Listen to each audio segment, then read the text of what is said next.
ওয়াকাফ নিয়ে আমার কাছে এত ডেটা আছে, মানে চুরি যাওয়া ওয়াকাফ নয়, যে কেন্দ্র সরকার যে বিলটা নিয়ে সংশোধনীটা নিয়ে আসছে কতটা অসাংবিধানিক সবটা বলা সম্ভব নয়। গুটি কয়েক কথা বলবো ওই বিষয়টাতে। সর্বপ্রথম আমি আসবো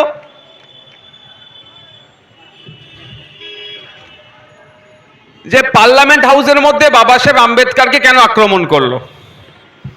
বাবা সাহেব আম্বেদকরের অক্লান্ত পরিশ্রমে 2 বছর 11 মাস 18 দিন ধরে যে পরিশ্রম করে যে সংবিধান আমাদেরকে উপহার দিয়েছে, সেই সংবিধানে আপনার আমার প্রত্যেকের অধিকার সুনিশ্চিত আছে।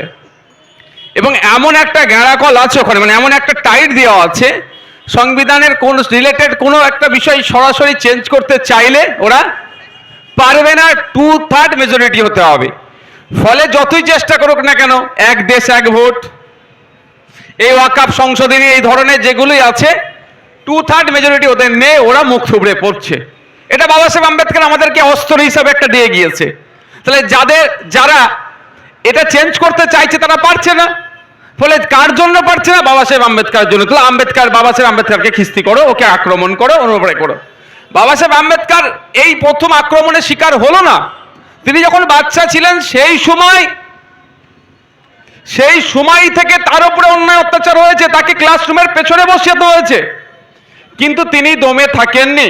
তিনি যে সমস্ত ডিগ্রিগুলো অর্জন করে নিয়ে এসেছেন দেশ বিদেশ থেকে, এখন বিজেপি দলের অনেকের ডিগ্রি এক জায়গায় করলে ওনার মতো ডিগ্রি করতে পারবে না।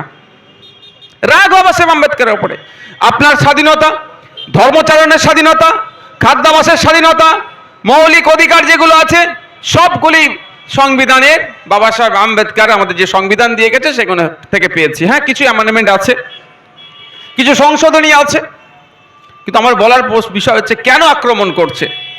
যে বিজেপি যেভাবে মনুবাদের প্রতিষ্ঠা করতে চাইছে, সেখানেই সংবিধান আটকে দিচ্ছে। আর সংবিধানের রচয়িতাকে আধুনিক ভারতের জনক বাবা সাহেব আম্বেদকর, যার জন্য পাচ্ছে না তাকে গাল দিচ্ছে।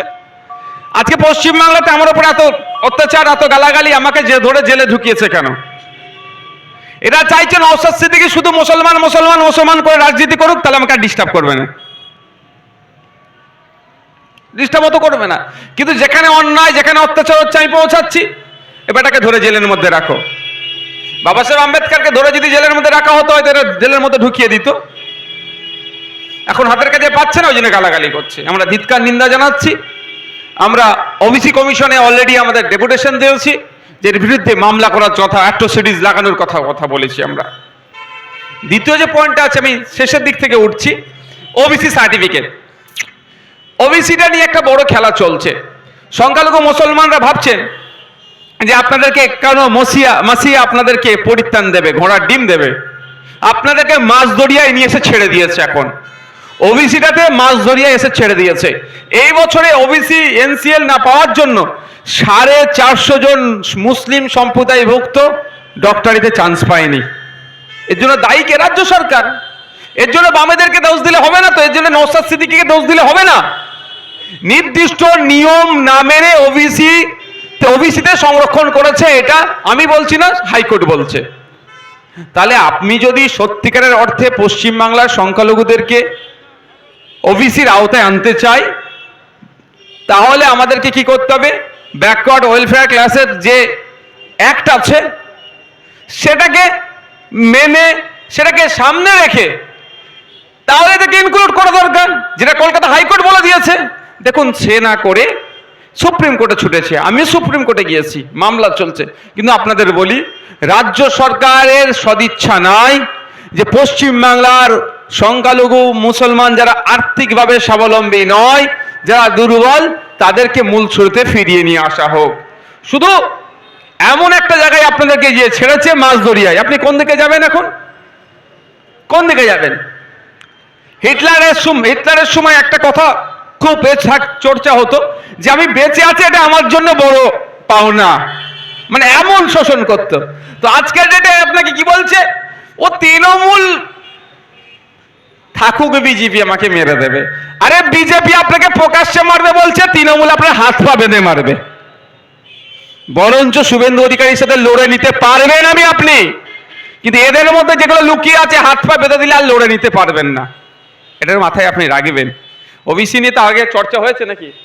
আমার আগের বক্তারা তো অনেক কিছু বলেছে। আমি যেটা নিয়ে সব থেকে বেশি সত্যি বলছি, আমি এই দুটো বিষয়ের মধ্যে সব থেকে আমার জন্য আমি যেটা বেশি চর্চা করেছি সেটা হচ্ছে ওয়াকফ নিয়ে। আর আমার মনে হয় আপনাদেরও জানা দরকার। আর এই বাজারে নিশ্চিতভাবে ভিন্ন ধর্মের মানুষও আছে, ভিন্ন রাজনৈতিক মতাদর্শ রাখার মানুষও আছে।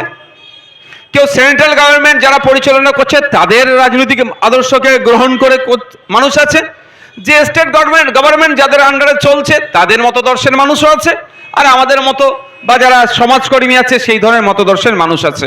আমি গুটি কয়েক কথা বলবো, বিভিন্ন ধর্মের মানুষেরকে বলবো একটু আমার বক্তব্য শোনার আগে এই শুনতে শুনতে কেউ রিয়াক্ট করবেন না। সম্পূর্ণ শুনে নেওয়ার পরে যদি কোনো কোশ্চেন থাকে আমাকে করতে পারেন, আমি যদি ভুল বলি আমি রেকটিফাই করে নেব।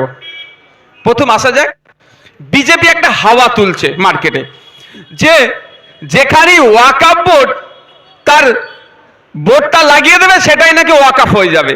এটা একটা বিল্ডার্সের সামনে আমরা বক্তব্য দিচ্ছি, এই বিল্ডার্সের সামনে আসে ওয়াকফ বোর্ড নাকি বোর্ড লাগিয়ে দিলেই ওয়াকফ হয়ে যাবে। মন্দিরের সম্পত্তিতে গেলে ওয়াকফ বোর্ড লাগলে নাকি হয়ে যাবে। রাস্তায়, খেলার মাঠ, স্কুল যেখানে ওয়াকফ বোর্ড বলবে না কি ওটা আমার, বোর্ড লাগাবে সেটা নাকি ওয়াকফ হয়ে যাবে। এই বলে একটা মিথ্যাচার করছে না। আর একটা গদ্ধপ আছে, এই ভাষা খারাপ করি না, করতে বাধ্য হলাম। ও যে বিজেপির তালে তাল দিচ্ছে আমরা ধরতে পারিনি সেই সময়। কলকাতার রাজপথে দাঁড়িয়ে কি বললেন, যেখানে 20-25টা মুসলমান নামাজ পড়বে সেটা